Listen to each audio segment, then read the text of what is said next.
kasih atas waktu dan tempat. Baik Bapak Ibu sekalian, ini adalah beberapa materi yang akan saya sampaikan terkait bagaimana sih kita akan memberikan tips aman pembelian dan pemenuhan persyaratan dokumen-dokumen guna persertifikatan hak atas tanah. Pada khususnya hari ini memang kalau kita membahas tentang pensertifikatan hak atas tanah sebenarnya sudah banyak ya. Banyak yang perlu kita bahas seperti itu. Jadi ada beberapa, bagaimana kalau misalnya tanah ini belum bersertifikat, bagaimana kalau tanah ini sudah bersertifikat, lalu misalnya kita peralihannya melalui jual belikah, hibah, waris dan sebagainya. Maka dari itu untuk hari ini saya fokuskan permasalahan ini bagaimana ketika kita akan melakukan jual beli tanah ya. Dalam hal ini kita dalam sudut pandang sebagai pembeli, karena memang pembeli ini kan adalah orang yang memang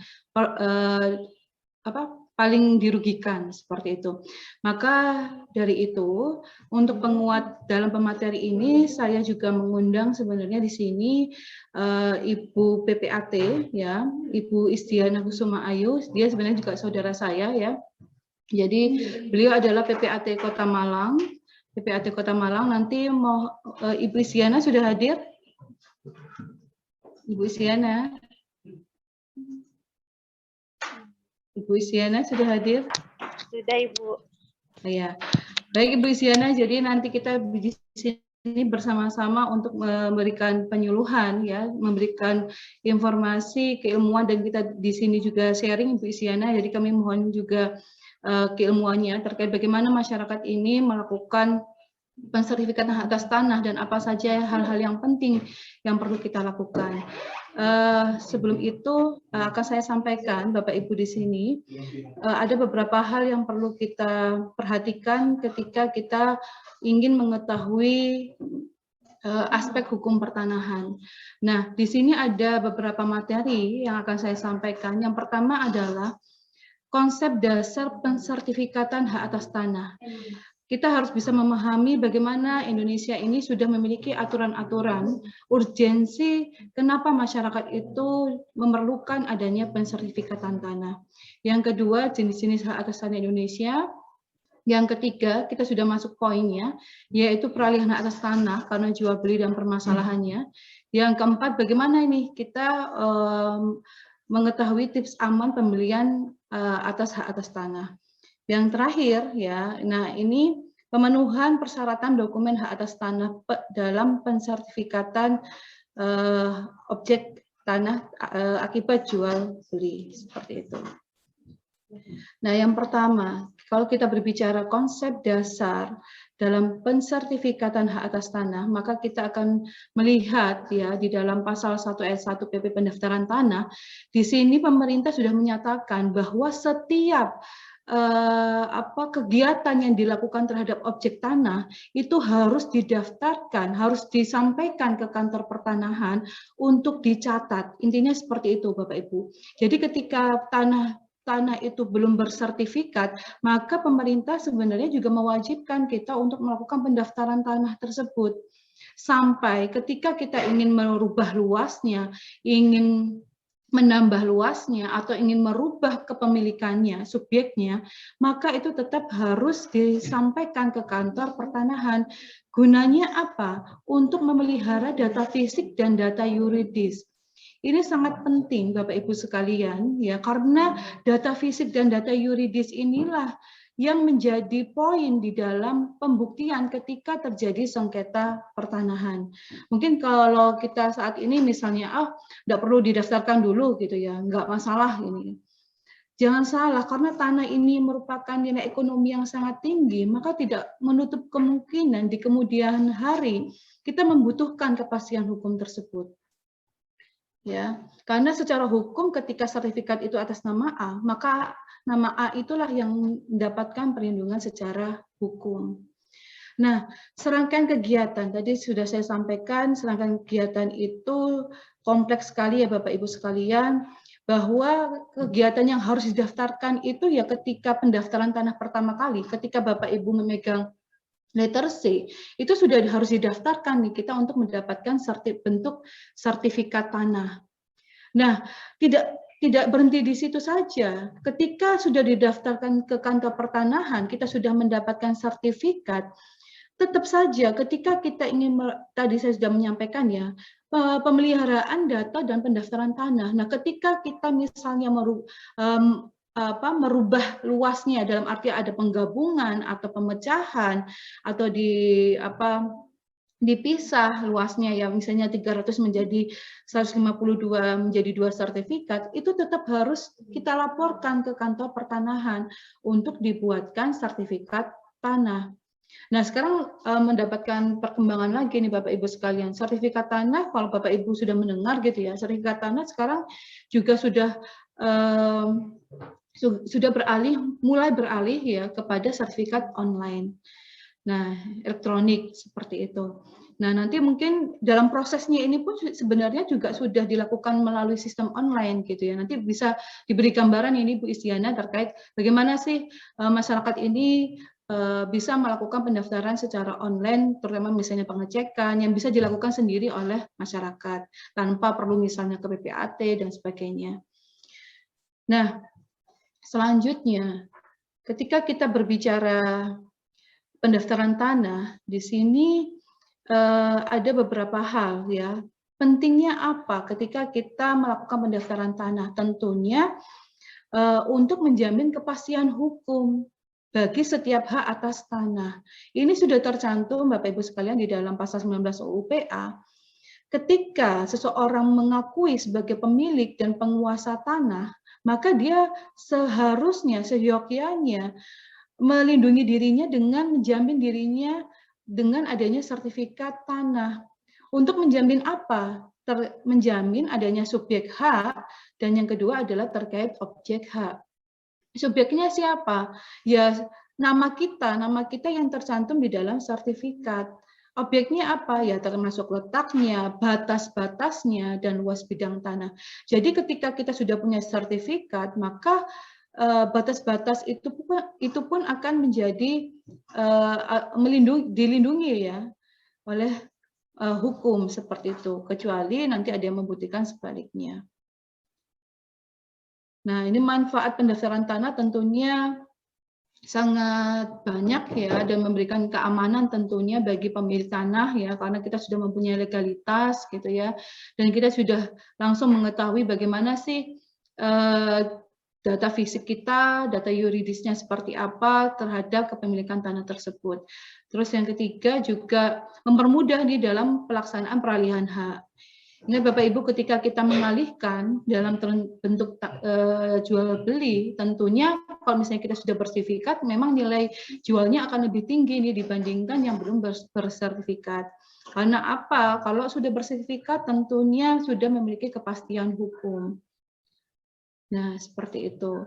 Yang keempat tentunya dapat dibebani hak tanggungan ketika Bapak Ibu misalnya melakukan pinjaman kredit ke bank, maka misalnya jaminannya tanah, maka tentunya bank tidak akan mau kalau misalnya menerima tanah itu belum bersertifikat, maka harus bersertifikat. Tapi saya rasa ini menjadi alternatif terakhir ya dalam poin D ini. Yang ke E adalah penetapan PBB tidak mudah dan keliru. Nah, kalau kita melihat ya penetapan PBB ini sebenarnya juga dasarnya adalah sertifikat. Ketika kita sudah membeli tanah yang sudah bersertifikat, mudah saja. Misalnya sudah ada PBB, kita tinggal pastikan ketika misalnya balik nama di dalam PBB, ada perubahan nama PBB penerima objek pajak baru, ya kita juga melampirkan sertifikat yang sudah kita miliki seperti itu. Ada berbagai macam ya objek pendaftaran tanah. Nah, salah satunya juga macam-macam hak atas tanah ya, ada hak milik, hak guna bangunan, hak guna usaha, dan hak pakai. Ada hak pengelolaan, nah, tanah wakaf, hak pemilikan rumah susun, hak tanggungan tanah negara. 6 objek inilah yang memang harus didaftarkan ke kantor pertanahan. Ya, jadi ke-6 objek ini setiap kegiatan yang dilakukan terhadap objek ini tetap harus dilakukan pengajuan atau pendaftaran tanah dalam hal pendaftaran pemeliharaan ataupun pembuatan sertifikat pertama kali. Ini sebenarnya untuk pengenalan saja ya Bapak Ibu sekalian. Jadi ini kalau di Indonesia ada beberapa jenis hak atas tanah. Yang jelas ya dari berbagai macam jenis hak atas tanah ini, yang paling utama dan terkuat itu adalah hak milik. Jadi kenapa hak milik? Karena hak milik itu sampai turun-temurun pun, sampai kapanpun, dia tidak akan hapus. Ya Bapak Ibu, jadi dia bisa diwariskan dan sebagainya. Sampai kapanpun dia tidak akan hapus, dia terkuat. Ya. Lalu bagaimana dengan hak guna bangunan, hak guna usaha, hak pakai? Mereka juga kuat, termasuk hak yang kuat, tetapi dia tidak sekuat apa yang ada di dalam hak milik kewenangannya. Kalau hak guna bangunan, dia hanya memiliki jangka waktu terbatas 30 tahun dan dapat diperpanjang 20 tahun. Nah, jadi Bapak Ibu ketika menerima sertifikat itu atas titel hak guna bangunan, hak pakai, hak guna usaha itu harus hati-hati dilihat. Ini kadaluarsa tanahnya ini sampai kapan? Nah, ketika mau mendekati ya jangka waktu itu, maka harus segera diperpanjang. Karena kalau tidak diperpanjang, maka tanah itu akan hapus dengan sendirinya. Dengan kata lain, dia akan kembali ke negara dan menjadi tanah negara. Ya, tetapi guna bangunan ini juga dapat dialihkan atau diwariskan ya, tetapi dia tetap memiliki jangka waktu tertentu. Begitu juga dengan hak guna usaha. Nah, kalau hak guna usaha ini tanah itu digunakan untuk, karena kita udah kata-kata usaha ya, tentunya dia dalam industri ya, misalnya perkebunan dan sebagainya. Di sini jangka waktunya itu pun juga terbatas gitu ya, 25 tahun dapat diperpanjang 35 sampai 25 tahun. Hak pakai pun juga terbatas. Ya, 25 tahun diperpanjang paling lama 20 tahun, pembaruan paling lama 25 tahun. Nah, yang kalau kita berkaitan dengan untuk tempat tinggal, biasanya sering yang kita hadapi itu adalah hak milik dan hak guna bangunan.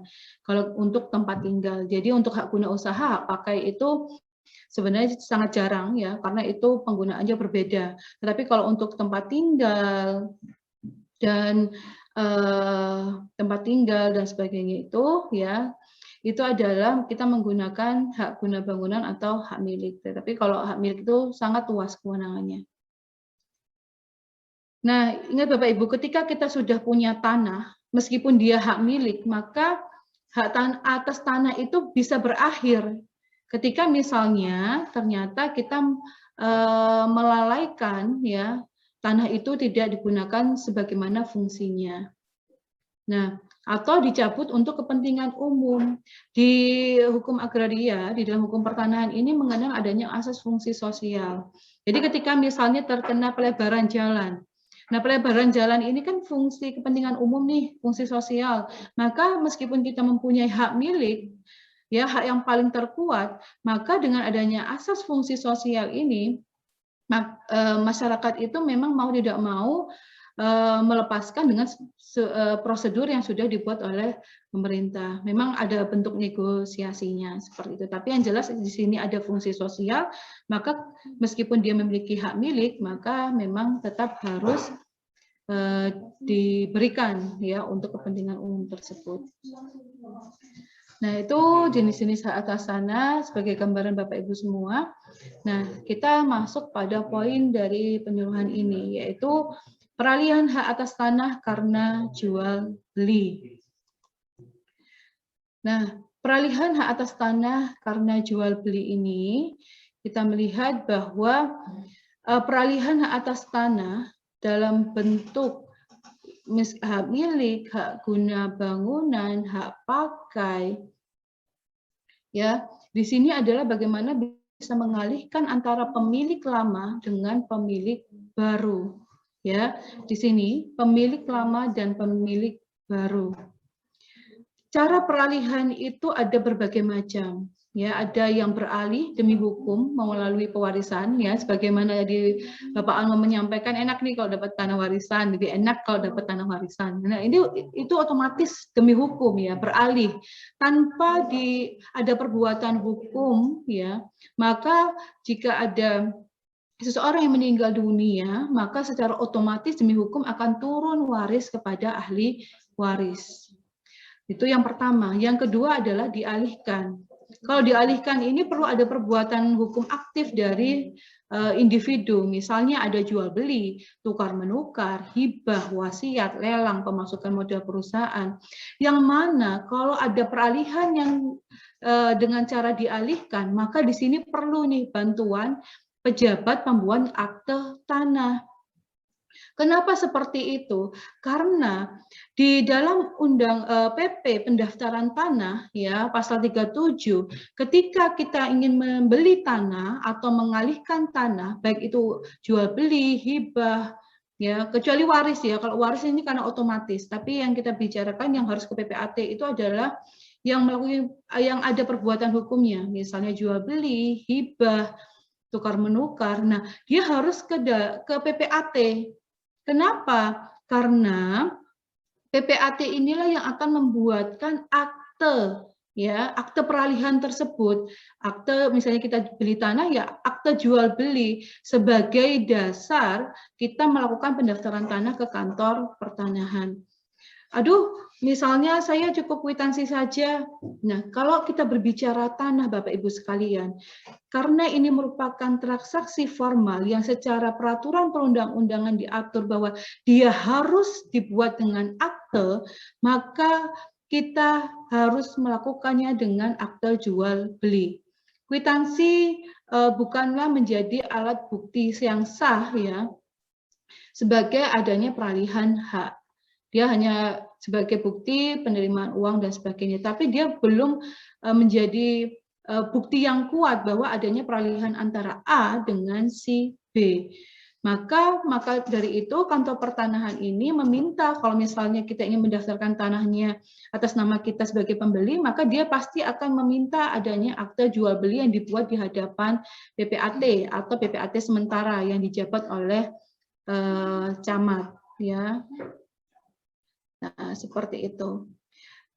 Nah, ketika kita sudah misalnya kita sudah tahu nih kalau kita misalnya ingin membeli tanah, maka tentunya nanti otomatis kita perlu akte jual beli yang dibuat di hadapan PPAT gitu ya.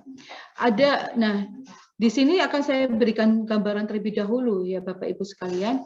Jadi ketika kita ingin membeli tanah, maka ada beberapa alur pensertifikatan hak atas tanah akibat jual beli.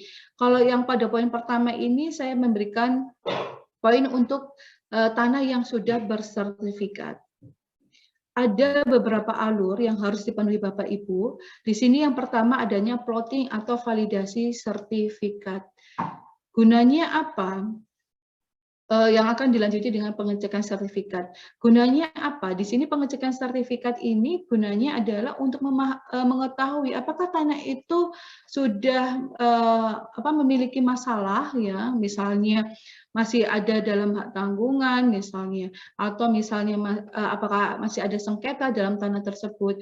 Nah, kalau sudah ada pengecekan sertifikat maka dan dinyatakan aman oleh kantor pertanahan, maka otomatis dia akan aman ya dilakukan transaksi jual beli. Nah, setelah ada pengecekan ya tentunya ini mungkin menjadi pertimbangan Bapak Ibu semua ya. Ada pembayaran pajak nih kalau kita membeli tanah atau menjual tanah, ada pembayaran pajak untuk pembeli dan penjual dan itu tetap harus diperhitungkan. Karena apa? Itu menjadi dasar ketika kita menghadap ke PPAT dan melakukan penandatangan akte jual beli. Itu semua sudah harus lunas. Jadi ketika kita berhadapan ke PPAT, maka kita harus paham nih bahwa kita nanti harus membayar pajak pembeli, membayar pajak penjual. Enggak hanya pembeli dan penjual dalam hal jual beli, hibah pun seperti itu, waris pun seperti itu. Karena apa? Perolehan atas tanah ini memang oleh negara dimintakan adanya pajak, dikenai pajak seperti itu. Nah, setelah akte jual beli dibuat oleh PPAT, baru nanti bisa dilakukan permohonan balik nama di kantor pertanahan. Nah, seperti ini. Ini secara rincinya, nanti mungkin Bapak Ibu sekalian ya bisa melihat di dalam modul yang sudah panitia bagikan nanti di akhir acara. Nah, ini bagaimana perhitungan BPHTB. Nah, BPHTB ini memang persentasenya sesuai dengan peraturan daerah masing-masing ya Bapak Ibu, jadi setiap daerah itu berbeda. Kalau Kota Malang itu memang dikenai besaran presentasinya adalah 5%. Seperti itu. Nah, kalau PPH, karena ini adalah pajak terpusat nasional, maka di seluruh Indonesia sama saja, yaitu dikenai pajak 2,5%. Ini pun ya segala pajak itu perlu adanya validasi atau penyesuaian, ya, yang dilakukan di kantor setempat. Kalau tadi untuk BPHTB akan divalidasi di Bapenda, ya Bapak Ibu sekalian. Kalau PPH itu di kantor pajak Pratama. Memang sangat panjang kalau kita memang melakukan transaksi jual beli pertanahan. Nah, setelah adanya pajak sudah dibayarkan, baru di sini PPAT berwenang membuat akte, ya, berwenang membuat akte jual beli. Nah, ini sudah ada aturannya, ya, bahwa notaris itu hanya dapat menandatangani akte pemindahan hak setelah wajib pajak menyerahkan bukti pembayaran pajak. Kalau tidak, bagaimana? Tentunya PPAT akan dikenai sanksi kode etik, ya, yang sudah diatur di dalam peraturan pemerintah PPAT. Nah, tentunya nanti pembeli ini akan mendapatkan salinan akte PPAT. Nah, salinan inilah yang digunakan untuk melakukan permohonan balik nama di kantor pertanahan. Jadi sebenarnya ketika kita PPAT itu hanya mempunyai kewajiban untuk membuatkan akte, Bapak Ibu. Jadi ketika misalnya Bapak Ibu ingin mengurus sendiri balik nama ke kantor pertanahan itu bisa. Ya, tinggal bagaimana kita melengkapi persyaratan yang diminta oleh kantor pertanahan. Nah, ini ada beberapa syarat, ya, yang memang harus dipenuhi pemohon ketika ingin mendaftarkan tanahnya, ya, ke kantor pertanahan setelah membeli tanah tersebut. Ingat, PBB pun itu harus lengkap Bapak Ibu. Jadi PBB itu harus dibayar lunas sepanjang tahun. Jadi dicek juga nih ketika kita ingin membeli tanah, si penjual ini apakah rajin nih dia membayar pajaknya. Jadi kalau misalnya masih ada yang bolong, disuruh ini aja, disuruh memenuhi melunasi tanggungan PBB, ya. Karena kalau misalnya sudah lama biasanya kena denda. Nah, ini tadi yang sudah bersertifikat, bagaimana yang belum? Nah, kalau yang belum bersertifikat, tetap saja ketika terjadi peralihan jual beli, tetap harus dibutuhkan akte jual beli, ya Bapak Ibu. Jadi meskipun tidak bersertifikat, pada dasarnya jual beli tanah itu ya memang harus dibuatkan bukti peralihannya itu dengan akte yang dibuat di hadapan PPAT. Nah,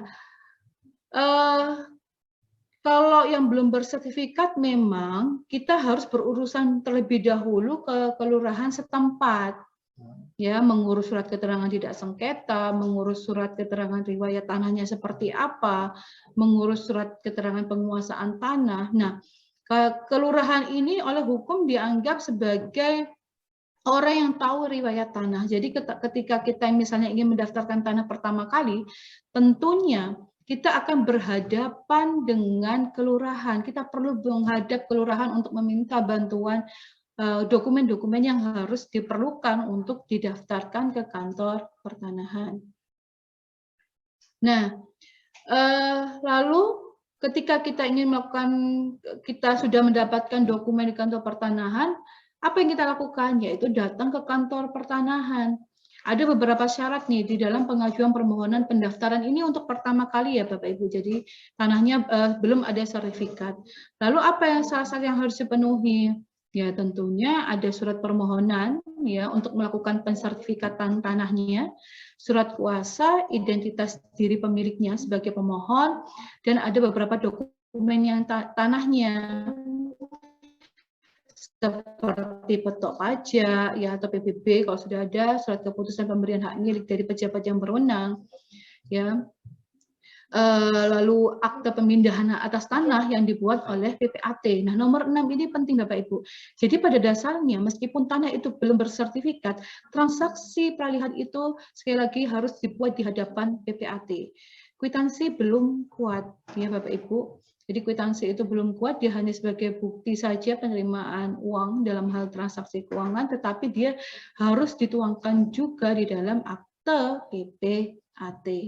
Atau juga misalnya dia adalah bentuk wakaf ya, maka ke PPAIW gitu ya, ada akte ikrar wakaf yang nanti akan dijelaskan nih sama teman-teman mahasiswa ya, teman-teman mahasiswa terkait bagaimana pengurusan akte ikrar wakaf. Nah, selanjutnya ada beberapa surat ya yang memang harus dipenuhi. Kalau misalnya tanah itu terbit, ya ada surat-surat bukti kepemilikan sebelum adanya Undang-Undang Pokok Agraria, tidak ada petok di dalam literasi, maka di sini perlu ada surat pernyataan penguasaan lebih dari 20 tahun. Karena memang dari aspek hukum perdata, Bapak Ibu, ketika seseorang sudah menguasai secara fisik tanah yang memang tidak dihaki oleh siapapun, maka dia berhak melakukan permohonan atas tanah tersebut. Dengan catatan selama 20 tahun itu dia tidak mendapatkan gugatan dari siapapun. Ya, dan tidak dihaki secara sah oleh hukum, ya misalnya bersertifikat oleh orang lain, maka dia boleh ya diajukan ke kantor pertanahan untuk dimiliki. Ini tetap ada SPPT PBB berjalan, SK izin lokasi kalau dia adalah badan hukum. Dan surat pernyataan telah memasang tanda batas. Ya agak riuh ya. Nanti setelah kita melakukan permohonan ini, maka di sini kantor pertanahan ini akan melakukan pengukuran nih ke lokasi Bapak Ibu semua yang mengajukan pensertifikan tanah gitu ya. Terus ada pengesahan surat ukur. Nah, nanti ini akan urusannya kantor pertanahan gitu ya, dan akan diproses, diajukan SK sesuai dengan apa yang kita mohon, hak milikkah, hak guna bangunankah, dan sebagainya. Agak lama sebenarnya kalau pensertifikan tanah ini biasanya membutuhkan 6 bulan lebih, bahkan ada yang sampai 1 tahun Bapak Ibu, karena memang prosesnya ini sangat panjang dan butuh pengumuman ya, apakah tanah ini memang benar-benar bersih ataukah tidak. Nah, baru setelah itu terbit SKH atas tanah ya. Baru setelah itu sertifikat itu akan muncul. Di sini pun tetap harus ada pembayaran pajak ya atas perolehan tanah tersebut. Bagaimana kita tips aman membeli hak atas tanah? Nah, baik kita sebagai penjual yang baik hati dan pembeli yang cerdas, maka tentunya pastikan ketika terjadi transaksi jual beli, maka pastikan 3 hal, yaitu adalah penjual, pembelinya siapa, objek tanahnya bagaimana. Penjual di sini yang berhak melakukan pelepasan hak atas tanah tersebut adalah orang yang tercantum di dalam nama yang ada di dalam sertifikat. Ya Bapak Ibu, jadi yang berhak melakukan penjualan itu adalah orang yang tercantum di dalam sertifikat. Nah, itu karena dia adalah pemilik yang sah. Nah, kalau misalnya ternyata pemiliknya sudah meninggal, gitu ya, berarti yang berhak melakukan penjualan ahli warisnya, itu pun tetap harus dilakukan pembuktian. Apakah dia benar ahli warisnya, seperti itu. Karena ini banyak sekali Bapak Ibu fenomena-fenomena di mana pembeli diiming-imingi ya tanah murah gitu ya, lalu dijual oleh pihak ketiga gitu ya atas nama si penjual, ya diterima saja oleh pembeli. Pada akhirnya penjual ini ternyata tidak menjual tanah tersebut dan akhirnya timbul sengketa. Nah, kalau sudah timbul sengketa di hadapan hukum memang agak ribet Bapak Ibu, apalagi tanah ya dia akan panjang. Jadi sebaiknya kalau kita memiliki aset tanah, kita minimalisir permasalahan tentang tanah, tingkatkan keamanan di dalam legalitas pertanahan. Begitu juga dengan pembeli. Ya, pembeli ini orang yang berhak atas tanah yang dibelinya.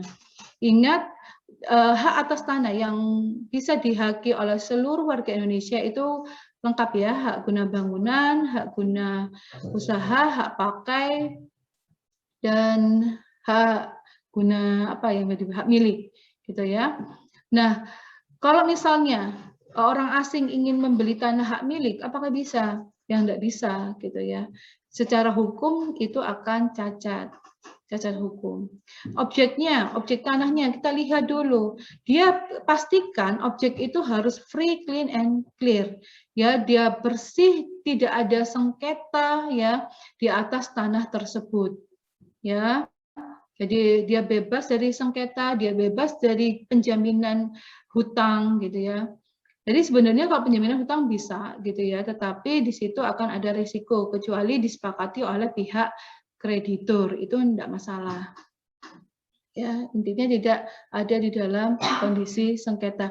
Begitu juga terutama ini masalah ahli waris ya. Ketika ahli warisnya salah satu saja tidak setuju, maka sebaiknya kita pending dulu saja untuk membeli tanah tersebut karena itu akan berbuntut panjang. Jadi kalau terutama tanah waris yang kita beli ini yang agak ribet ya. Kalau misalnya salah satu itu bahkan tidak setuju. Nah, itu perlu kita waspadai. Sebaiknya diselesaikan terlebih dahulu, semua sepakat ahli waris baru kita beli. Nah, itu saja Bapak